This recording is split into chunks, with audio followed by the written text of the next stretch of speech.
Guado, gracias por estar con nosotros en Infobae TV. Buenas tardes, ¿cómo te va? ¿Bien? ¿Te animás a hacer una valoración de los primeros 50 días de Macri?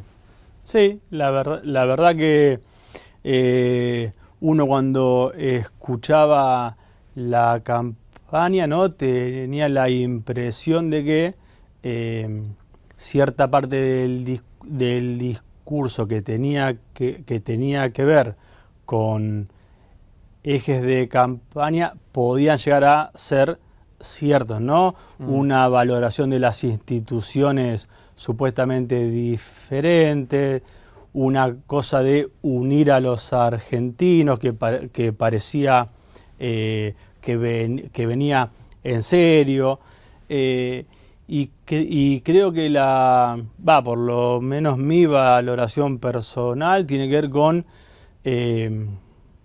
otra vez un político hace una campaña diciendo una cosa y gobernando de otra forma, ¿no? En términos institucionales, comenzaron mandando vía un decreto simple 2 miembros de la Corte Suprema. Después comenzaron con persecuciones a trabajadores, ¿no? Recordemos la represión de Cresta Roja, después la represión en la 1114.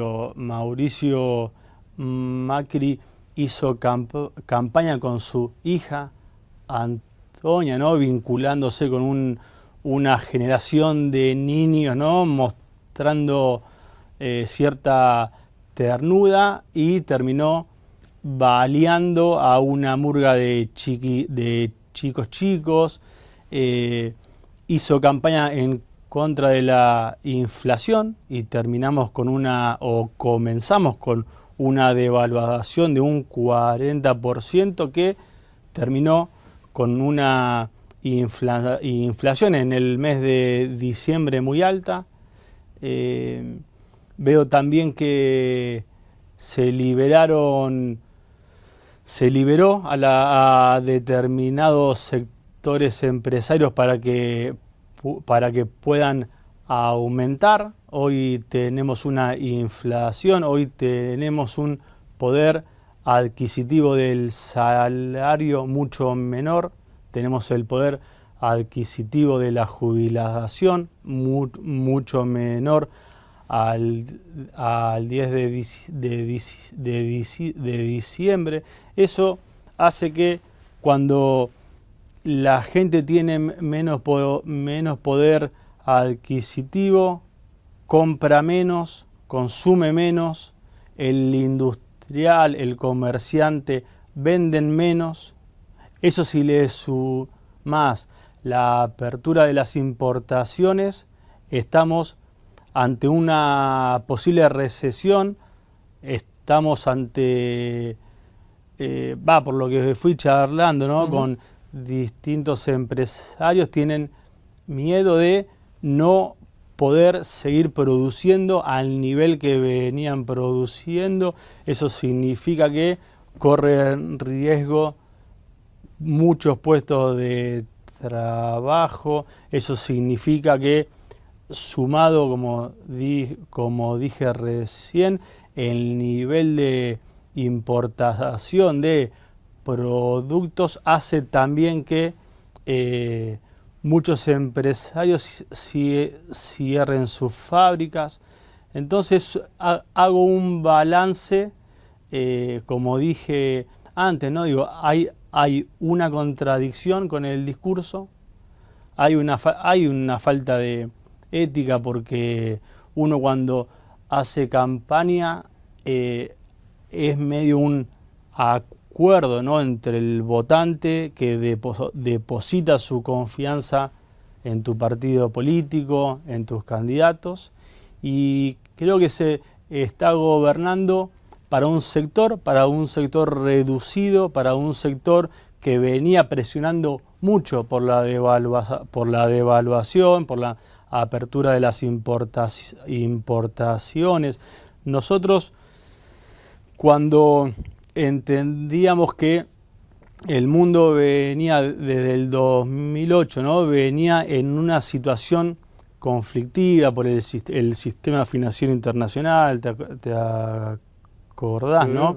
Lehman Brothers, digo, nosotros dijimos que teníamos que fortalecer el sistema productivo argentino, que teníamos que tratar de sustituir la mayor cantidad de importaciones, además de dar empleo a los argentinos, además de el país generar tecnología, poner a los científicos, a los ingenieros, a todas las instituciones a investigar cómo sustituir importación, porque digo, para sustituir importaciones, además de producir, tenés que diseñar, tenés que inventar, ¿no? Digo, es todo un mecanismo que hace que se mueva desde una universidad, desde el CONICET, desde las escuelas técnicas hasta el productor. Bueno, ese mecanismo generó que la Argentina pudo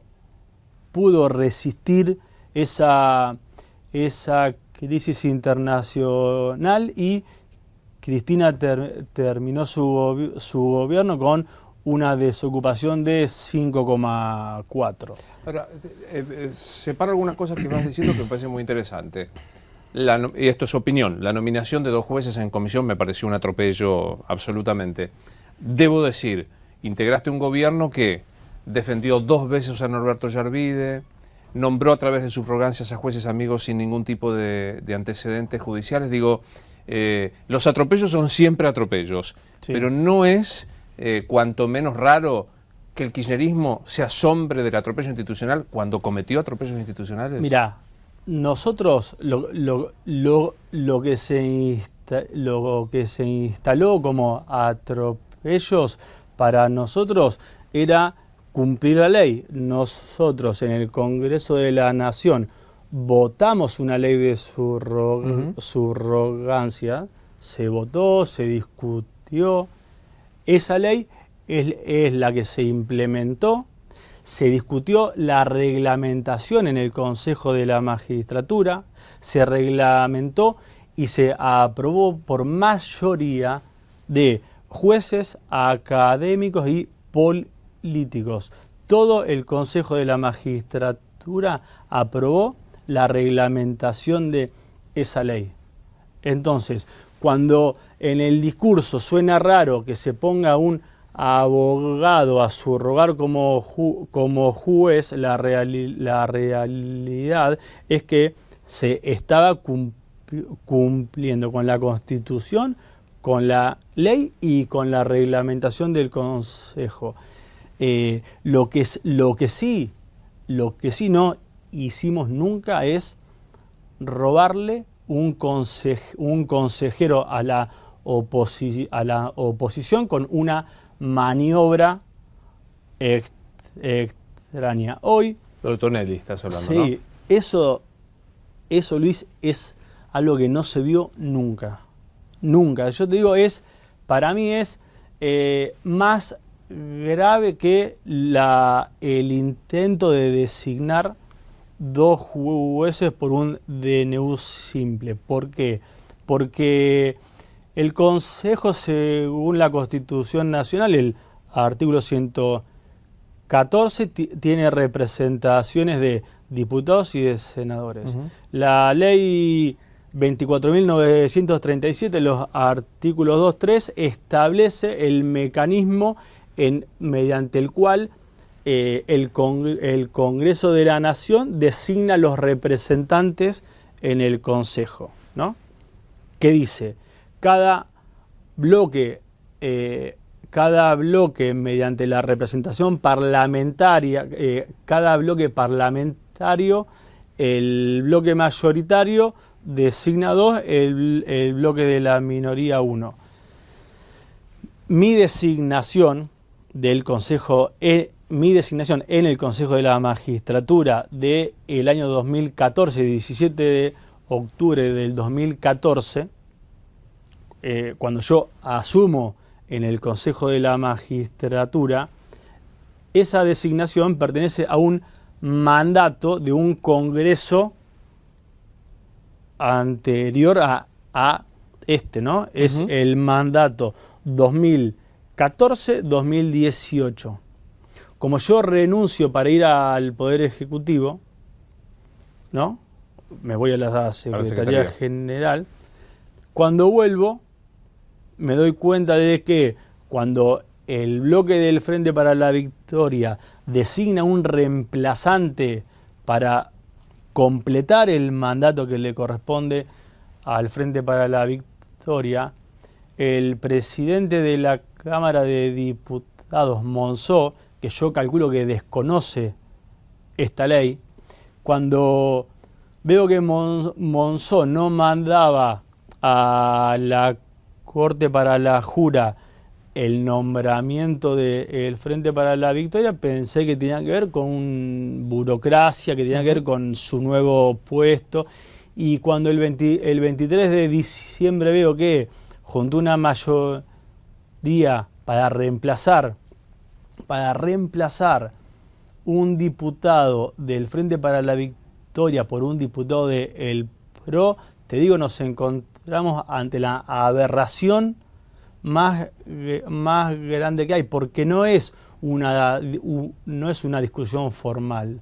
Esto es violar la voluntad de la gente que votó en el 2011, que teníamos mandato hasta el 9 de diciembre del 2015.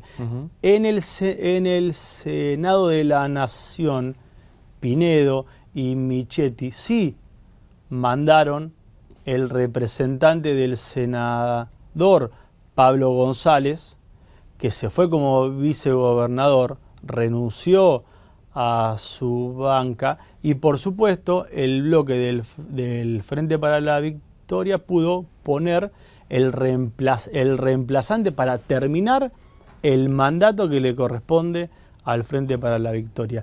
Acá se están robando una banca, un lugar en el Consejo de la Magistratura de la manera más burda, más...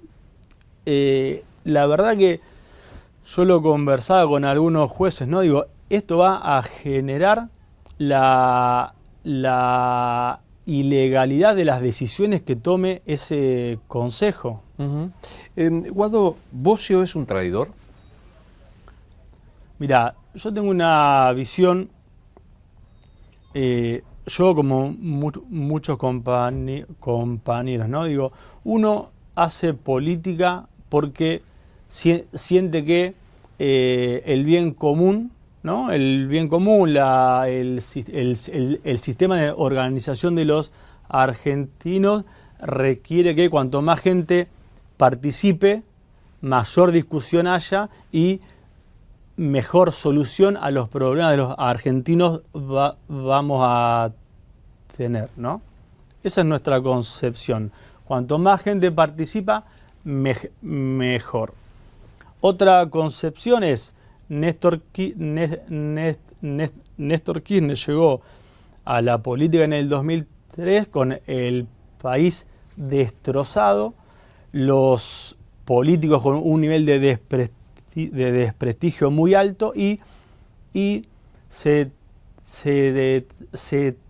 trabajó mucho en volver a generar confianza entre la sociedad y la política, ¿no? Nuestra visión es que Diego Bosio, como el resto de los legisladores, tienen un contrato con la gente que los votó. Diego Bosio se debe a la gente que lo votó. Digo, si estafó a alguien, estafó al votante que confió en una propuesta que votó por una lista y que puso ese voto en la urna. Ese es el modo de sellar, ¿no?, el acuerdo entre el político y la sociedad, ¿no? Vos haces una campaña con una plataforma, decís que vas a hacer determinados hechos, la gente confía o no, la gente te vota, les sellan el DNI y la persona se va hasta votar dentro de 2 años. Ese acuerdo que tenía Bosio con la sociedad es el que se rompió. Y lo digamos, Bosio traicionó ese acuerdo, me queda claro, o no cumplió o no honró, para decirlo en términos... ¿Bosio tendrá un problema con la gente que lo votó? ¿Y con la Cámpora? Con la Cámpora tiene... Nosotros tratamos de, como te decía al principio, nosotros tratamos de cumplir ese mandato que nos enseñó Néstor y Cristina, que es estar al lado de la gente.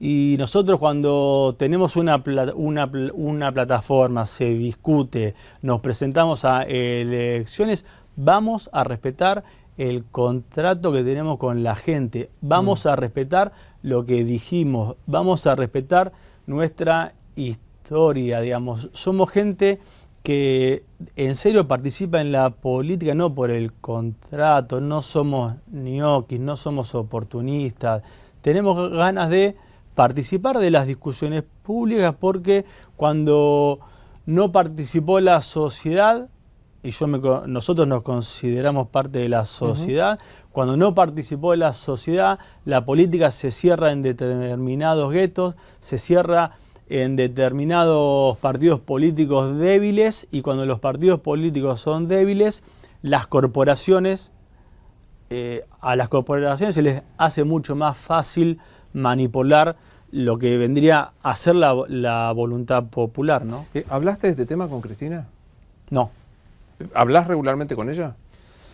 Este último tiempo poco. La verdad que sé que se está dedicando mucho a sus nietos y a sus cosas personales, ¿no? ¿Y qué sentís cuando, por ejemplo, el gobernador de Salta nos dijo los otros días en la radio, el kirchnerismo fue? ¿Y terminó ahí? ¿El kirchnerismo fue, dijo? El kirchnerismo fue porque dijo textualmente... No, yo si querés te lo puedo continuar, ¿no? El kirchnerismo fue el que generó 4 millones de puestos de trabajo, el kirchnerismo fue el que incluyó a 3 millones de jubilados, el kirchnerismo fue el que puso en valor la política como herramienta de transformación, el kirchnerismo fue el que consiguió una negociación de la deuda como no se hizo nunca, el kirchnerismo fue el que volvió a subir la autoestima de los argentinos, tenemos satélites, tenemos universidades nuevas, sistema ferroviario que empezó a funcionar, tenemos un sistema aerocomercial con aviones nuevos, rutas, el kirchnerismo fue muchas cosas. No, ya vuelvo a Urtubey porque no lo decía en este sentido. ¿Te puedo agregar algo? Obvio. ¿El kirchnerismo no fue el que sembró la grieta, estás conmigo o sos mi enemigo? Yo creo que el kirchnerismo puso en discusión 2 modelos de país, 2, 3, 4, ¿no? Pero el kirchnerismo expresó un modelo de país que se basaba en desendeudar, industrializar e incluir, ¿no? Como ejes centrales. En ese proceso de inclusión, cuando vos querés incluir a sectores que no estaban incluidos, tocas intereses. Cuando vos querés generar industrias nuevas, tenés que por ahí cerrar algún sector de la importación para generar sustitución de importaciones. Ahí te comenzás a pelear con el sector de importaciones.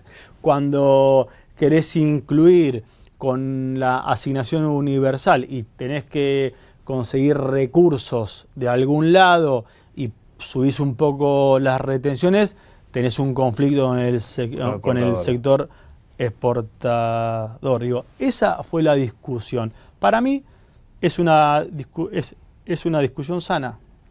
Pero- Que se pueda discutir es sano, pues si no...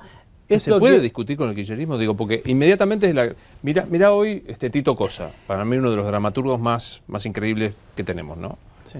Hoy dice, no me acuerdo el textual, por ahí me pueden ayudar en la producción, pero dijo palabras más, palabras menos, lamento que este gobierno pueda llegar a durar mucho.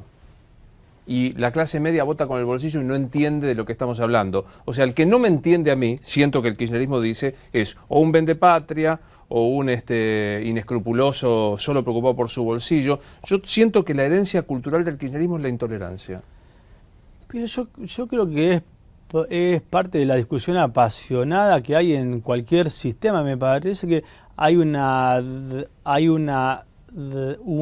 dramatización exagerada de una discusión política. Yo recuerdo las discusiones de Alfonsín con distintos sectores, con Clarín, con la sociedad rural, la pasión que le ponía a Alfonsín. Me parece que hay hay formas de acorralar, ¿no?, a los procesos que tienen que ver más con políticas populares, ¿no? Como que estigmatizarlos, que si no estás con ellos te puede pasar algo, hay persecución. Yo en estos últimos años escuché periodistas, actores, directores, empresarios decir cualquier cosa. Pero cualquier cosa del kirchnerismo, de Cristina, de la salud, de cosas personales, de Máximo Kirchner, cualquier cosa. Y a la par estaba instalado que había una censura. Entonces son sistemas de comunicación que para mí no tienen que ver con la realidad. La gente discutió, sí hubo una fuerte discusión política, ideológica, como no había hace muchísimos años en la 125. Y sí, yo discutía con familiares míos, yo tengo toda mi familia, son productores agropecuarios, y sí, y se discutió fuerte, pero ¿quién era el responsable del nivel del volumen y el nivel de agresión? El kirchnerismo por poner un impuesto o determinados medios que pasaban insultos muy fuertes para con la presidenta, o los sectores concentrados que cortaron rutas para desabastecer. Se llegó al punto, ¿no?, cuando se discutía peronismo, antiperonismo, que se llegaban a puntos demasiado violentos. Eso sí fue un punto donde se discutió con un nivel de intensidad, pero la realidad es que ni Cristina ni Néstor Kirchner quería que se corten rutas, que se tire leche, que se desabastezca. Entonces me parece que ahí no hay una responsabilidad única. Me parece que el argentino tiene esa forma de discutir, y también creo que es parte de la maduración como sociedad. Me parece que eso también nos hizo mejores, nos hizo aprender a profundizar un poco más en las discusiones, a quererle menos a los discursos vacíos y a pensar un poco más qué hay atrás de una política pública, qué hay atrás de los discursos vacíos que tienen que ver con incluir a los argentinos, ¿no? Bueno, bien, para incluir se necesita redistribuir. No, yo creo que a mí la discusión no solo no me preocupa, sino que me apasiona. Me parece que forma parte del intercambio enfático de ideas. A mí cuando me dice está gritando, yo no digo estoy gritando, soy enfático. Exactamente. Me parece que el insulto, que efectivamente se llegaron a términos personales sobre la Presidente absolutamente inadmisibles, cuando vos hablas de tema de salud o cuestión personal. Y ahí yo creo que hablo sí. de la responsabilidad de los medios de comunicación, pero ¿no? sí. Vos podés amplificar un insulto o podés amplificar una discusión. Sí, una discusión de ideas. Claro. Debo decir también que el gobierno favoreció algún tipo de insultos. Yo recuerdo en Plaza de Mayo el juicio público que se le hizo a periodistas, donde se ponían afiches, se los escupía o se los insultaba, y fue a 20 metros de la Casa de Gobierno. Nunca escuché el repudio del gobierno. Sí, pero yo tampoco escuché nunca el repudio de esos periodistas para los ataques permanentes contra dirigentes, contra las madres, contra Estela de Carlotto. Digo, esas discusiones son entre distintas organizaciones sociales, políticas con el periodismo. Ahí la presidenta y el gobierno cumplían otro rol. ¿Pero no crees que el gobernante tiene No la se obligación? puede vincular al gobierno con todas las organizaciones que hay. No, pero digo, eran El las gobierno organizaciones, era EVE, habla pero era EVE que estaba en el palco. Sí, Digo, ¿vos bueno. no crees que el gobierno... Digo, yo repudio que le hayan dicho loca a Cristina. Me parece una enormidad, absolutamente, y que no lo merece, no como presidente, sino como una mujer, primero, y como una conciudadana. Pero digo, ¿no te parece que si vos subís a un palco a quien insulta, putea y propone sacar de patadas en el culo a jueces de la corte o insultar a un periodista, el gobierno debe por lo menos decir eso no? Pero Luis, acá la discusión es un poquito más profunda, y es que algunos periodistas estaban jugando políticamente una discusión de poder, que era la ley de medios de comunicación audiovisual. Esa es la discusión. Después si reaccionó EVE, si nosotros decíamos que Clarín miente, son consecuencias de una pelea por el poder. Manieto no soporta que un presidente, estando en la Rosada, siga manteniendo fidelidad con la gente que los votó y que haga lo que su partido dice, lo que su fuerza política plantea, y usaba a una serie de periodistas para atacar permanentemente a un sector de la política argentina y darle vía libre sin repreguntar, sin investigar, sin hacer ningún tipo de análisis crítico sobre todo un sector de la política, porque te beneficiaba matar al oficialismo, digo. Esa es la discusión Claro. que hay. Después, si EVE se enojaba, si nosotros nos enojamos con los periodistas, es la discusión secundaria. Lo que tenemos que discutir en Argentina es ¿no?, hasta dónde se puede meter el dueño de un medio de comunicación dentro del gobierno elegido por la gente. ¿Se entiende? Porque a nosotros nos pasó que Manieto le exigía al gobierno nuestro querer comprar Telecom. Y al gobierno actual, que viene dándole todo lo que Manieto estuvo pidiéndole, Nextel, permitirle no adecuarse a la ley, la desinversión. Ese problema lo puede llegar a tener también Mauricio Macri. Como esta es la primera vez que nos encontramos y seguro nos volveremos encontrando, después seguimos discutiendo en medios, que es lo que más me apasiona. No quiero dejar de decir que Clarín fue aliado de Néstor, solo hasta la 125, pero... Bueno, habla mal de Clarín. ¿Y de Néstor? No, Néstor gobernó para nosotros, ahí decía la verdad. O sea que mientras estuvo aliado decía la verdad, en cuanto disintió, mintió. Y porque los índices que vos ves cuando subió Néstor Kirchner al 2007, los índices mejoraron todos. Atraso 9 temas. Dale. Yo te había dicho, Urtubey dijo el kirchnerismo fue. Concretamente, ¿vos crees que Cristina va a volver a competir en el 2019?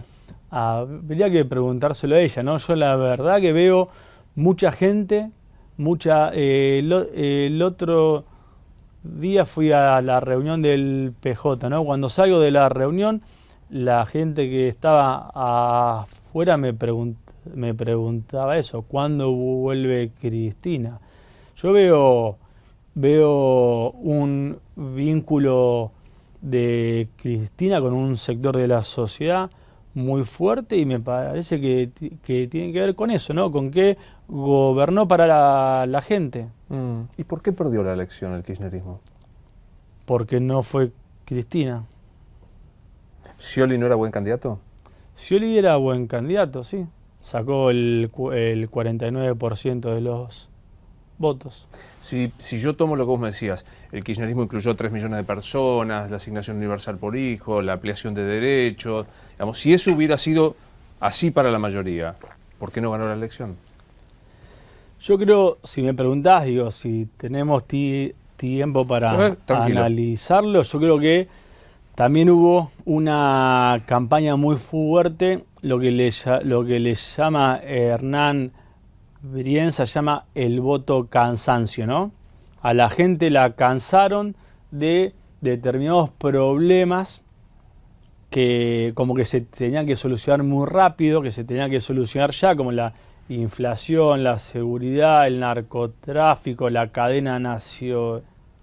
Digo, mucha gente votó con un hartazgo de la crispación, que era la situación de octubre es similar a la que tenemos hoy, o mucho peor, y vos ves en los medios que parece que ya no hay ni asesinatos, ya no hay inseguridad, no hay narcotráfico, me parece que a la gente se la bombardeó mucho con un ataque sistemático contra Cristina, contra Máximo Kirchner, metiendo el tema de la corrupción permanentemente. Me parece que hubo una muy buena campaña, como te decía al principio, de mostrar un gobierno ideal, que no es, y hubo una demonización muy fuerte sobre el Frente para la Victoria. Casi me da por citarlo a Camus, que dice que el infierno siempre ajeno, ¿no? Algunas cosas de lo que sí, parcialmente de acuerdo. Después errores cometemos todos. Siempre el error es ajeno. Errores cometemos todos. ¿No crees que hubo una fatiga del uso indiscriminado y absolutamente ilegal de la cadena nacional? Absolutamente, es opinión. ¿No crees que hubo cansancio de la crispación, del enojo y sobre todo de la negación de temas? El kirchnerismo, Axel Kicillof decía, no hay inflación, hay deslizamiento de precios. Había inflación. Digamos, la inflación no apareció el 30 de noviembre. ¿Cómo no vamos a reconocer la inflación si nosotros hicimos el programa de precios cuidados? Nosotros militantemente salíamos a controlar supermercado por supermercado, teníamos un índice nuestro, teníamos índice junto con los intendentes Espinosa, Pereira, Ferraresi, hicimos un sistema de control porque entendíamos que se perjudicaba mucho el bolsillo de la gente, ¿no? Sí que se reconocía.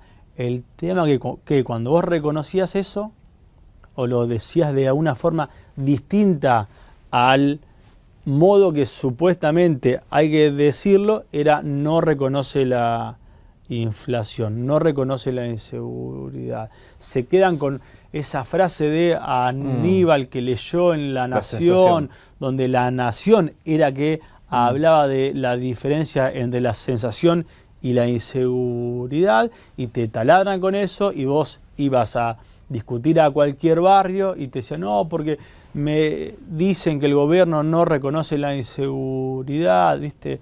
Entonces es muy difícil cuando la democracia, los gobiernos y los partidos políticos necesitan que su voz sea amplificada, ¿no? Y nosotros teníamos un cerrojo permanente. Mira, el peor perjuicio que sufrió el gobierno no era la denuncia de la Nata y eso, fue el ocultamiento de las cosas que se hicieron.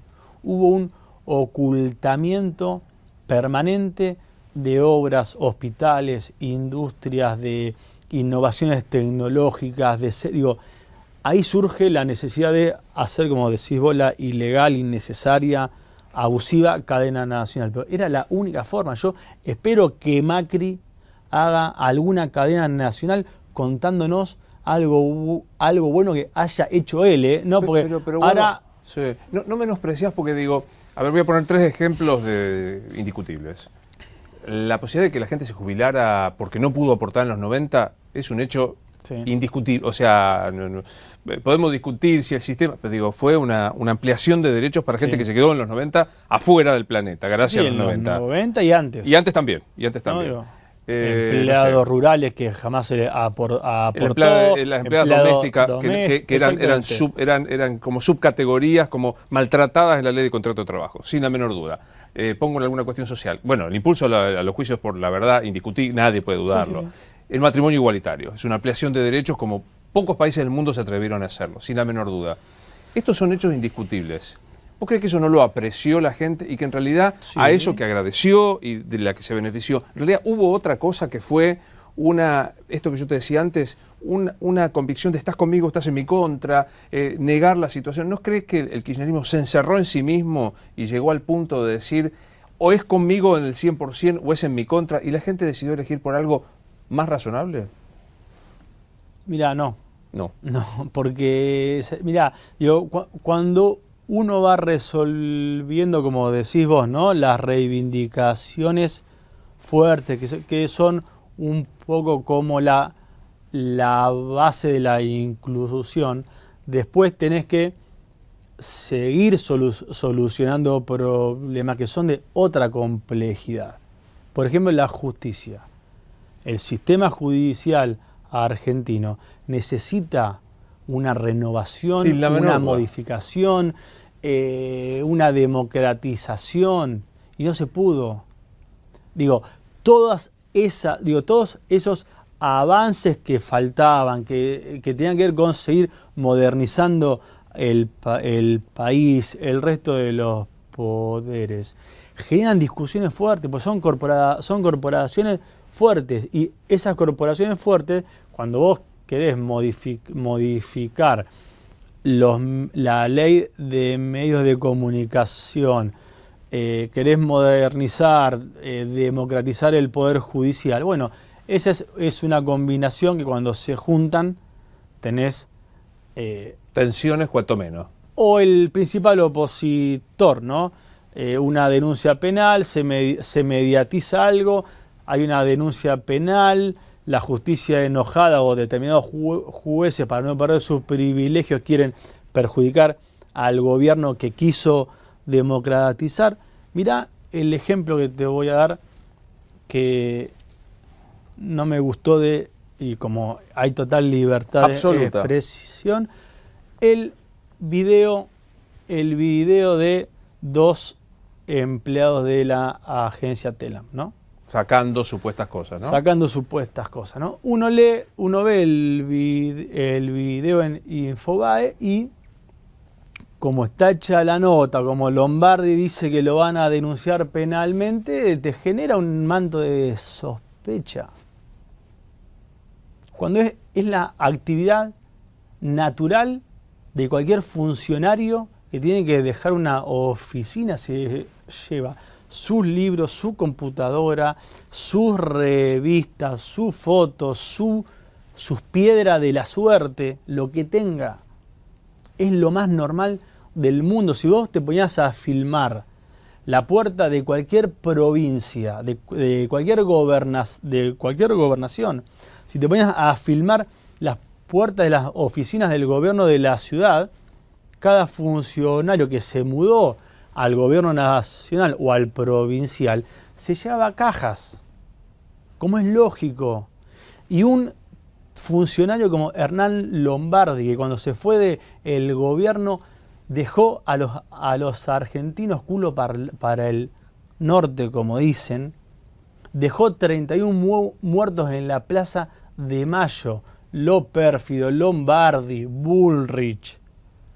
Digamos, esos tipos se fueron afanándole el bolsillo de la clase media, los ahorros a la clase media, y se dan el lujo de decir que van a denunciar penalmente a 2 pibes que se llevan sus pertenencias de la oficina. Digo, esto es lo que un poco a mí me da la sensación de que se desvirtúa el rol de los periodistas, ¿no? Porque hay una cosa con nosotros, con la Cámpora, que es un sector del Frente para la Victoria, como una duda permanente, ¿no? Un estado de juzgamiento permanente, que somos ñoquis. No hay un ñoqui, no hay uno solo. Nuestros compañeros participaron en la construcción de ARSAT, en la reconstrucción del sistema aerocomercial de la Argentina, en controlar a cada supermercado para que no te robe a vos, a él, al productor, a la gente. Nuestros compañeros se ponían la pechera el fin de semana en jornadas solidarias para ir a atender en una inundación. Digo, todo eso les molestó. Me quedan 150.000 millones de temas, será para la próxima. Que no pasen 12 años. Viste que no pasa nada hablar. La verdad que trabajar en Infobae es una gran ventaja, podemos hablar con todo. Así que no pasen 12 años de los empleos públicos. Alguna vez tendremos concursos, antecedentes y oposición para que todos seamos iguales ante la ley y no solo los amigos de la política de turno. ¿Te quedó algo por decir que no te haya preguntado en esta nota? No, la verdad que no. Yo la verdad que tenía ganas de hacer hincapié en lo del Consejo de la Magistratura. Le pido al presidente Macri que, así como recapacitó con lo de enviar los jueces por medio de un DNU, que recapacite. Lo están haciendo cometer un error grave, está teniendo de inconstitucional y de ilegítima cualquier decisión que pueda tomar el Consejo. Así que eso, que recapaciten que todavía tienen tiempo. Está bueno. Por sí o por no. ¿Estás haciendo la campaña Cristina 2019? No. Gracias por haber venido. Sos muy amable. No, por Así favor. seguimos.